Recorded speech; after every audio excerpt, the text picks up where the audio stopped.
Hey everybody, it's your pal Chris. So I'm not sure if you've been aware of what's been happening. And if you're friends with me on Facebook, you probably know the situation.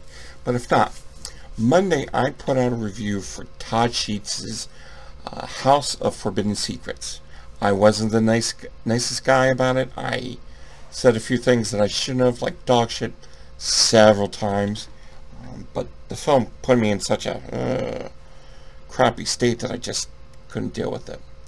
And Todd got in contact with me, and referred my review as dog shit. And it's like, I can live with that, I can understand that.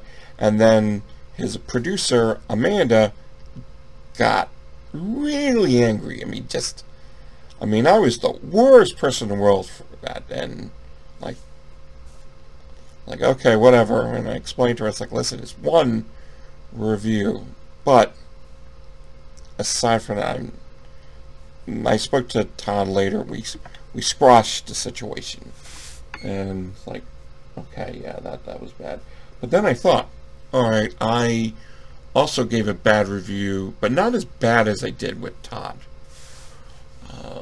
I gave it a really bad review. Well, not worse, but it was like, to a director, Dakota Ray, and his film American Antichrist. Love the color. And I said to him tonight, which is Christmas night, saying, listen, I want to let you know in advance, your review's coming out tomorrow, for the review for your movie's coming out tomorrow, and I want to let you know that it's not going to be the most positive. There was a few problems that I had with it. And he explained to me, well, listen, if it's not going to be positive, can you not post it? And I asked, are you serious? You serious about this? I said, yeah, we don't need any bad publicity. And I explained to him, like, listen, if you want a yes man, ask someone else. I don't do that, good or bad, that it's the review. That's what it is. And he then tried to explain, it's like, oh, well, our film's an art experimental film. You wouldn't understand. And the storyline isn't to what your normal storyline is. And as if he explained to me like I'm a 3-year-old kid, like, this is grown-up stuff, and I had to explain to them why I've seen Eraserhead and quite thousands of weird, fucked up movies. And a lot of them I really loved, even though it was a strange story and it didn't make sense. I still had a nice time. What I'm not too keen on is when you decide to color filtrate your film as a puke green color. That's right, not a real, what this is, like, it's green. Green! Because who doesn't want to see that? And the storyline was just like, no, it was laughable. There was things wrong with it. And I tried to explain to him, and he wasn't listening, and I just finally said, listen, I'm sorry, but the review's going to be coming up tomorrow, and it's not going to be a positive review. I'm sorry about that. And then he said, and I quote, well, fuck you, you fat fuck. LOL, because he had to add the LOL. That's maturity right there. But, and after he did that, after he told me this wonderful thing, well, it was so precious, he blocked me, like literally blocked me, like, oh, he does that trick. So then I went on Facebook, and I put a post letting him know, it's like, listen, this director doesn't want real opinions. He needs a Fantasyland review, the one where he says everything's going to be A-okay. Don't worry about anything. Don't worry about your acting that was insufficient or the incoherent dialogue that you were able to talk with your mumbling voice. Don't worry about that. You just deal with what you got to do. So yeah, this goes out to, unfortunately, and I really didn't think I would have to say this, because it was just false natural. If you're looking for a reviewer that is, is going to praise you for, even if it's shitty, you're still going to praise it, I'm not the guy you're going to look for. You know, well, I don't know any reviewer that does that. Unless they're, you know, they'll say, listen, I'll pay you $25 and you give me a good review. You got it, boss. I will look in the eye and tell you, yeah, but no, that's not me, and that's not a lot. I don't know. I know too many friends know reviews and wouldn't pull it up with this shit. It's just wrong. So yeah, don't expect me. You know, as a matter of fact, if you tell that to me and you still want me to review it, I'm gonna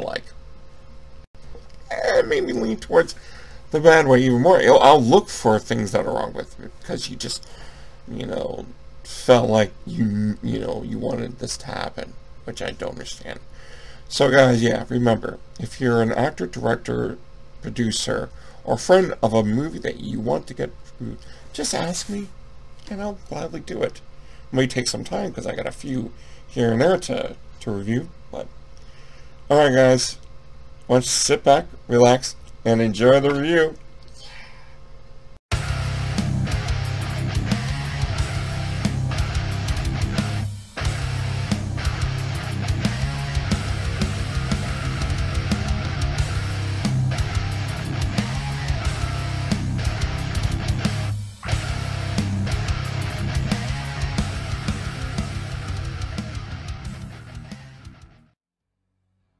Hi everyone, it's your pal Chris, aka Mr. Remote 420. By the time you're seeing this, it's the day after Christmas, where I hope you all had a great time, a nice fun-filled, wonderful, magical time.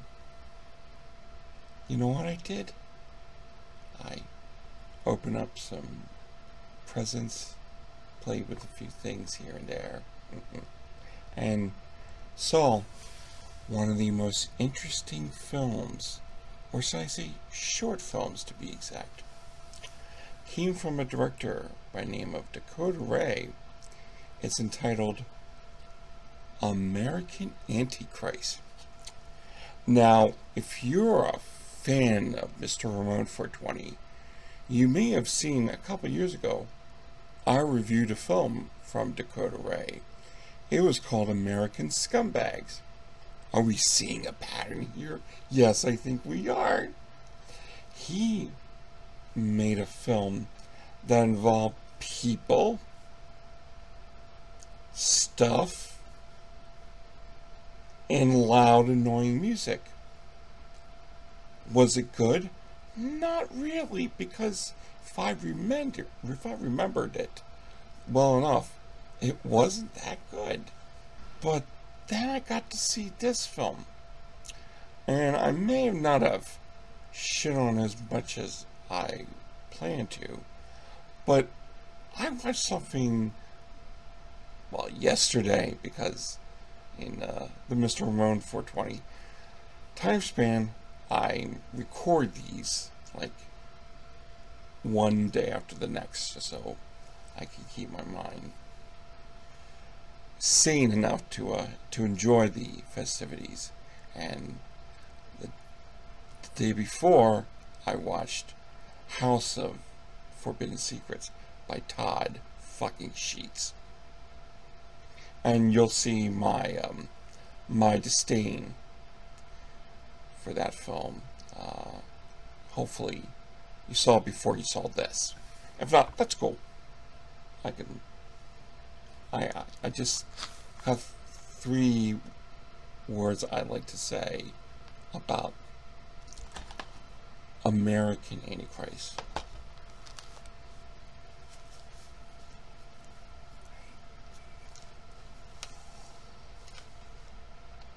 So why don't we talk about American Antichrist, shall we? Welcome back. I'm surprised you stuck around. I really appreciate it. So, let's talk about American Antichrist. Apparently the story is it takes place in a post-apocalyptic world. We'll talk about that later. And it has 6 stories of it. It basically involves a serial killer who's been risen back from the dead, a religious fanatic, a drug dealer, a snuff filmmaker, and a drug addict. Stuff happens. You're not sure what stuff. Drug addict needs to get her fix, so she blows a guy. I think I remember that much. The serial killer who is risen back from the dead, he takes pills, and you hear voicemails that he made to himself. Well, oh,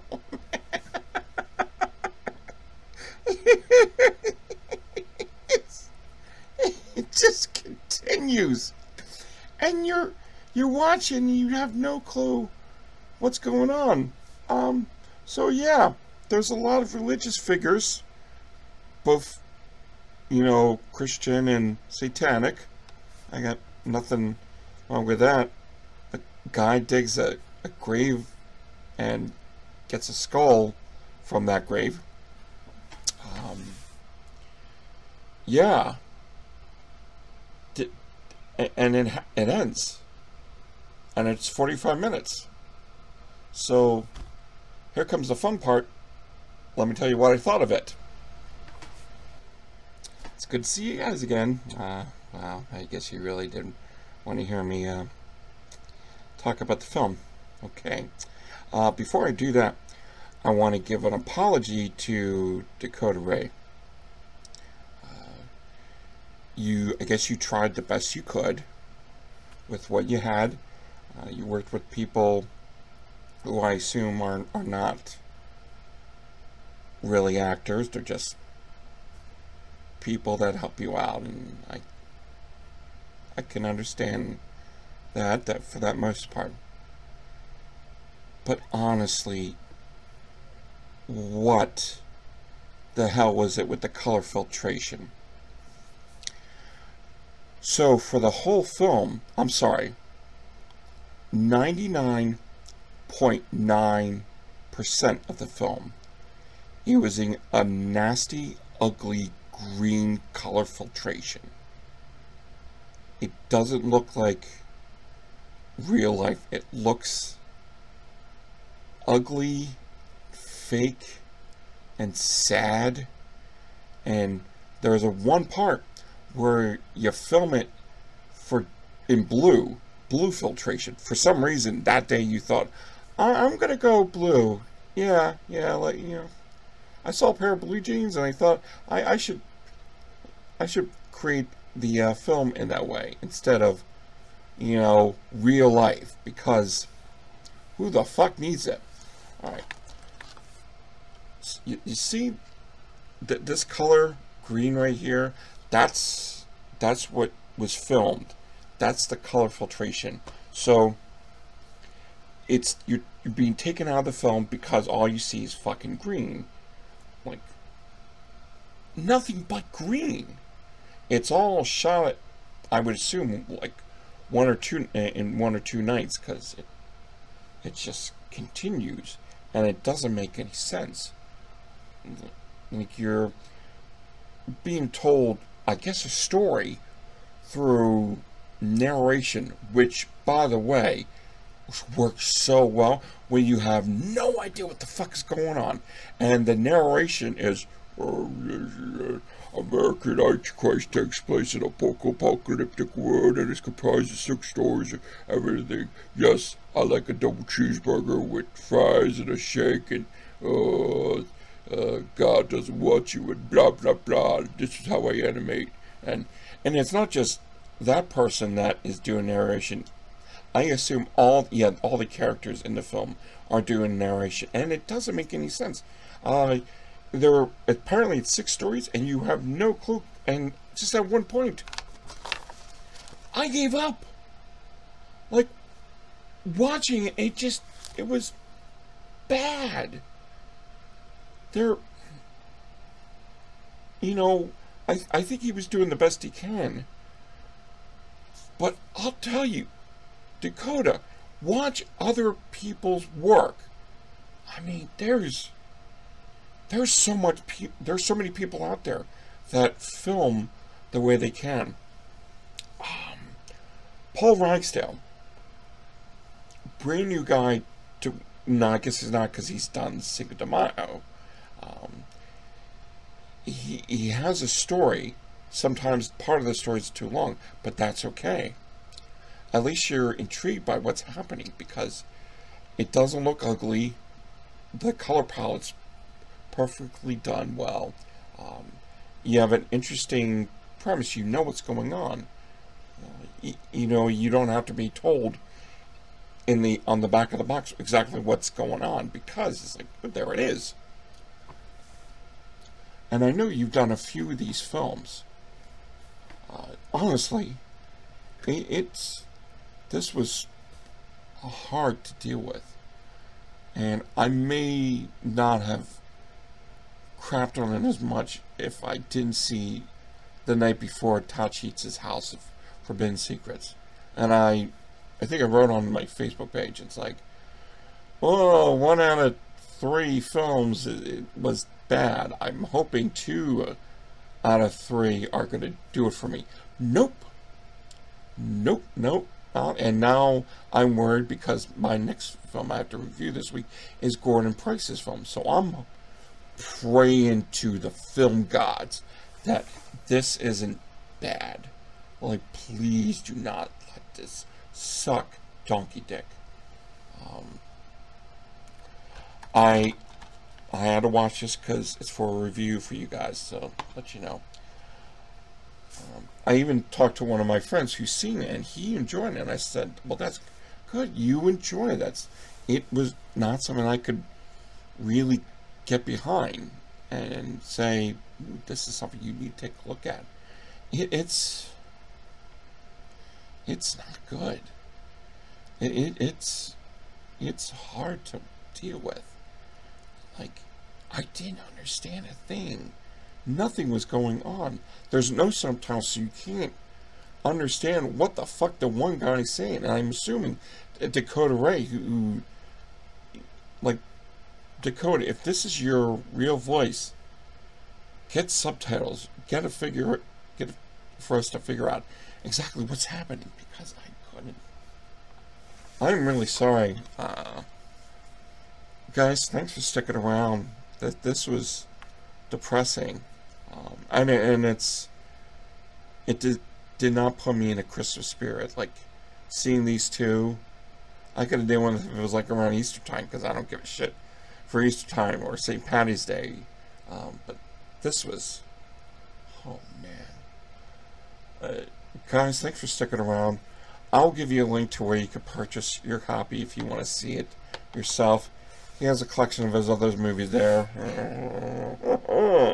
Man. Tune in on Saturday when I will review Gordon Price's selection that he gave to me. I'm really hoping that it's not bad. I'm praying. I'm so praying. But guys, you've been fantastic. I appreciate the time. Yeah, I really do hope all of you had a great Christmas. And then you get to celebrate with your families or by yourself if you do that way. I do the Christmas thing with without my family, because they're all on the other side of the earth, or somewhere out in the other parts of the state. Guys, you are fucking amazing. I love you all to death. It's the reason why I do these reviews. So yeah, tune in next time when I will be talking about a film call from Gordon Price. If you want to stay on top of what's happening in the Mr. Ramon 420 world, log on to my Facebook page, and we'll talk later. Alright guys, you stay cool, you stay calm, you stay relaxed. And until then, rate, comment, subscribe, and don't drink the Kool-Aid. See ya.